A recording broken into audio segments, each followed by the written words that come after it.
ఉన్న బంగారాన్ని విడిపించి ఆ రోజు ఆన్లైన్ రేటుకే మేము కొంటాం. Sharma gold company.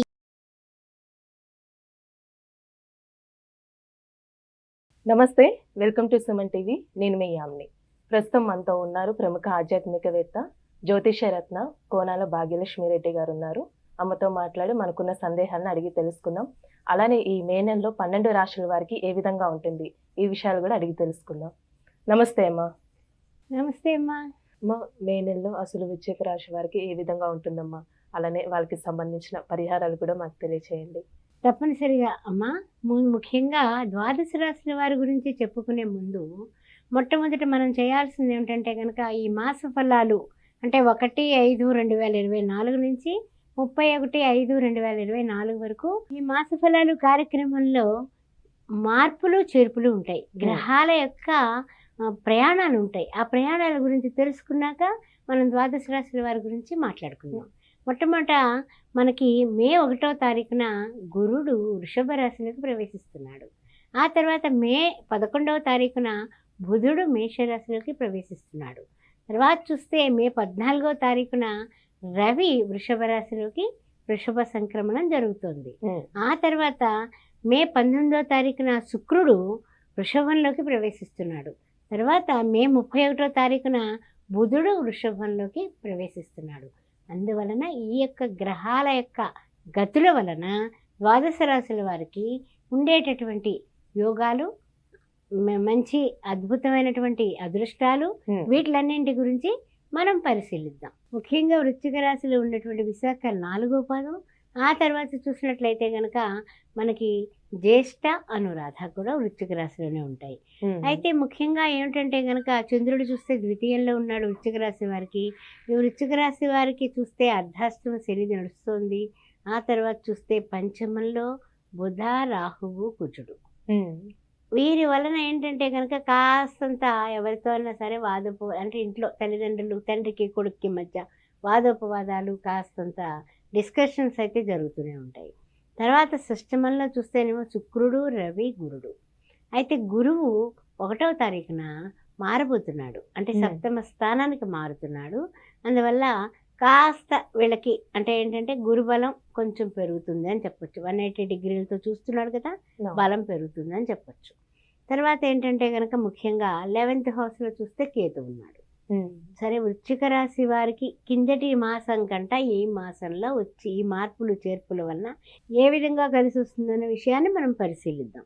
ముఖ్యంగా ఏమిటంటే కనుక గురుడు 1వ తారీఖు నుంచి ఉపకారం చేయడానికి నేను రెడీ అంటున్నాడు.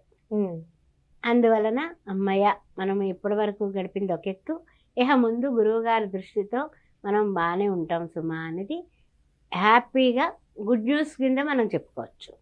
ఇక రెండో విషయానికి వస్తే కనుక అన్ని రంగాల వారికి కూడా ఉన్న స్థితి నుంచి ఉన్నత స్థితికి ఎదగడానికి మీ యొక్క బాధలు పోయాయి, కష్టాలు పోయాయి, నష్టాలు పోయాయి, యోగాలు పోయాయి, అన్నీ మంచిగా ఉంటారు మే నెల నుంచి అంటారు.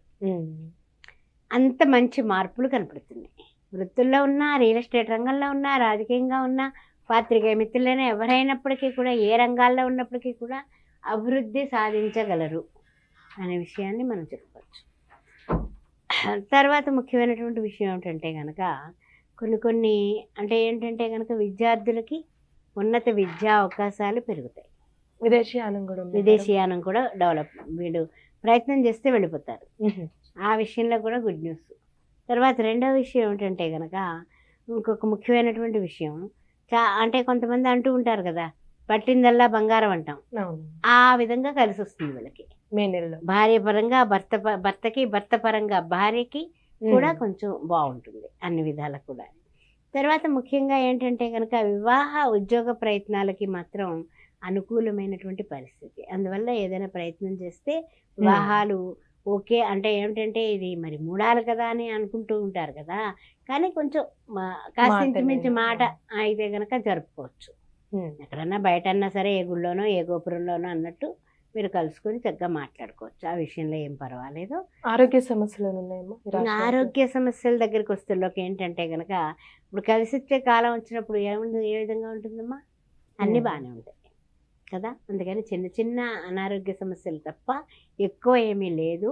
అందువల్ల పర్వాలేదు. అయినప్పటికీ కూడా ఆదిత్య హృదయం పుణ్యం సర్వశత్రు వినాశనం అన్నట్లుగా ఆదిత్యాన్ని ఆరాధించడం అనేది చాలా చెప్పదగిన సూచన. అందువల్ల ఏంటంటే సూర్య భగవానుడి ఆరాధన చాలా శ్రేష్టం వృశ్చిక రాశి వారికి. ఎందువల్ల అంటే చిన్న చిన్న చికాకులు, చిన్న చిన్న అనారోగ్యాలు, తలనొప్పి లాంటివి ఏదైనా వచ్చినా కూడా అధిగమించగలుగుతారు. తర్వాత విషయం ఏమిటంటే కనుక కొంచెం అన్ని రంగాల వాళ్ళకి కూడా బాగుంటుంది కాబట్టి, ఉన్నత విద్యా అవకాశాలు కూడా పిల్లలకు కూడా బాగుంటాయి కాబట్టి అన్ని విధాలా కూడా అందరికీ కూడా ప్రతికూలత లేదు, ఆర్థికంగా బాగుంటుంది. అందువల్ల ఈ శని భగవానుడు చేసేటటువంటి చిన్న చిన్న చికాకులు ఉంటాయి కదా, అవి ఈ గురు దృష్టి వలన చాలా వరకు ఉపశమనం కలుగుతుంది. అమ్మయ్య కొంచెం బయటపడ్డాం, ఈ నెల చాలా బాగుంది అని అనుకునేలాగా ఉంటారు. తర్వాత వృత్తి ఉద్యోగాల అందు కూడా పక్కన ఉన్నటువంటి వాళ్ళు సహోద్యోగులు మనల్ని టెన్షన్ పెడతారు. అది తట్టుకుంటే, ఆ ఒత్తిడి తట్టుకుంటే నీకు అంత హ్యాపీ. కానీ ఆ ఒత్తిడి తట్టుకోవడానికి కొంచెం ఏంటంటే కనుక మెళకువలు కావాలి. ఎలాంటి మెళకువలు అంటే లౌకిక జగత్తులో మనిషి బ్రతకాలి, జీవన విధానంలో ముందుకెళ్ళాలంటే అన్నింటికీ ఎస్ఎస్ అనుకుంటూ దాన్ని చేసేది తను చేయాలి.